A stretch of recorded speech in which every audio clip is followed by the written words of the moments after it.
Hello everybody, welcome back to Screen Stars. I'm here today to bring you my review for the 2020 science fiction action film Axcellerator, and it is a film that is co-written and directed by David Giancola, and it stars Ryan Wesson, John James, Maxwell Caulfield, Sean Young, Laura James and Sam Jones. Yes, Flash Gordon himself is in this film.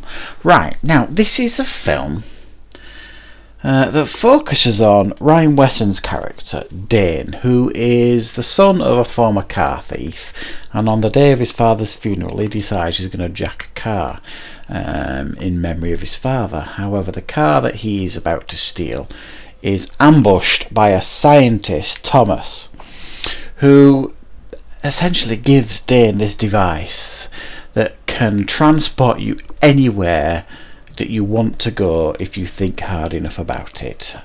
So he escapes this scenario. However, there are dark government agencies that clearly want this technology for themselves, so they are chasing Dane, who unwittingly gets Kate, a character played by Laura James, character involved, and they are chased from city to city by these dark government agencies who are desperate to get hold of this technology. Right, so that's basically the general gist of the story here of Axcellerator. Now, what are my thoughts on this film? Well, this is a low budget science fiction action film, and at times it feels incredibly low budget when you analyse things like the music score and other aspects of the film.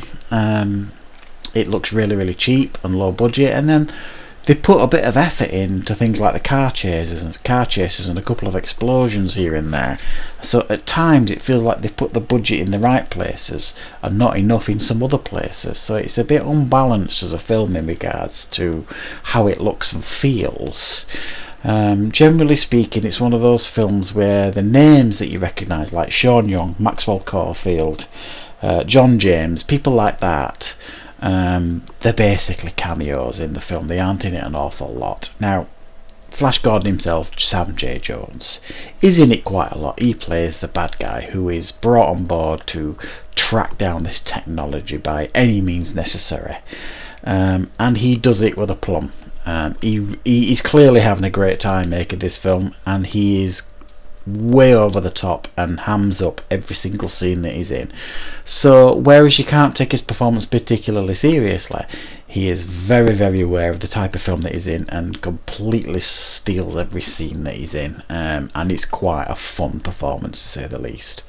Everybody else in the film does okay. Some put a little bit more effort in than others, but the main two characters, Dane and Kate, the chemistry between them works okay. It's not too bad. What I don't think does work here in this film is its attempt at humour. It tries to lighten everything up at times, and they make the main character Dane to be like this wise-cracking smart-ass sort of thing, and it doesn't quite work. Now, if the gags were better, if the writing was better, it may well have worked, but it doesn't. I don't think it works anyway. It's quite an immature script, I think, quite an immature film, and it's generated obviously for maybe a teen audience, maybe even younger. It's not offensive in any way or anything like that. It's pretty tame on all levels, the film. But I think with a film like this, a B movie like this, if you like it, yeah, it's good that it's not taking itself seriously, but its attempts at trying to have fun with it, apart from Sam Jones, who completely gets what he's doing in this film, everybody else, I think it kind of missed the mark in regards to their attempts at humour here. There's plot holes all over the place. It's one of those films where bad guys will just turn up for no reason. So they've used this device to skip to another state somewhere in the US, and then all of a sudden these bad guys just turn up out of nowhere. They seem to know where they are, with no explanation really given as to how they've tracked them. It just seems there's very convenient things like that happen consistently throughout the film. There'll be scenes where Sam Jones turns up chasing them, and you think, well, where did he come from? They've just skipped to another state, you know, and then he turns up chasing them. So yeah, you can't take this film seriously in regards to its plot lines and things like that, and the way it moves the film forward. But it's B-movie, you know what I mean? You're supposed to kind of watch it and try and have a little bit of fun with it and not take it too seriously, I guess. I really didn't like the soundtrack, the music. I thought it was poor. It harmed the film. It made it feel cheap, made it feel like a TV movie type of thing. I think they could have spent a little bit more on the budget on the musical soundtrack. But other than that, I'm going to give it a 5 out of 10. It's somewhere down the middle here. There's a bit of fun to be had here with this film. It doesn't take itself overly seriously, and it's great seeing Flash Gordon himself having a lot of fun in this film. But it's not one of those that I expect many of you out there will take seriously, and probably shouldn't take seriously.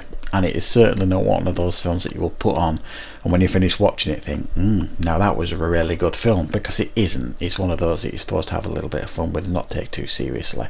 But it isn't a great film, there's no getting around it. So that's my review for Axcellerator. I hope you enjoyed it. I hope you found it useful. Thanks for watching, and I'll see you back for more reviews on Screen Stars very, very soon.